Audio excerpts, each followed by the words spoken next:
This is all about China. This is all about China and getting rid of this proxy regime, which China signed a $400 billion oil and gas agreement with, which China was trying to flood the European markets with their junk through the Silk Road, through Iran. And then also the whole Syrian war is all about Russia trying to block Qatar and the Gulf countries selling gas to Europe. So this is a much bigger chess game that President Trump is playing. And a great consequence of that is freedom for the people of Iran. But people of Iran need to not be naive and think President Trump is not doing this out of the goodness of his heart to free the people of Iran. So all of this is related. Why did he go after Venezuela first? He was trying to make sure that he regains the oil and gas resources of Venezuela. And Venezuela was, essentially dumping free oil to China and to Cuba.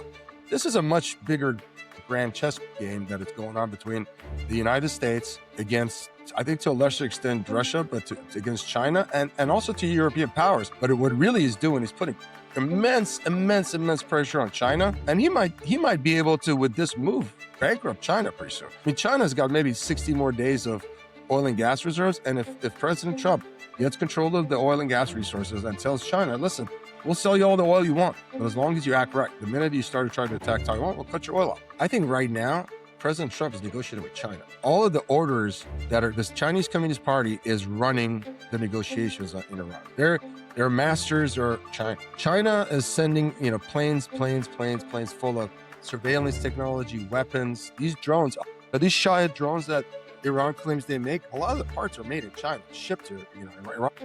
But I think the world really needs to pay attention to what China's doing. China is fighting tooth and nail to not get the Islamic Republic to fall, because if the Islamic Republic fails, China's power is weakened a lot. And so I don't think this is going to be easy. And I think when President Trump says we're going to be out of there in 2 weeks, I think he's bluffing. I think he wants this to be drawn out because China is losing oil and they're sending a lot of weapons and resources to these guys.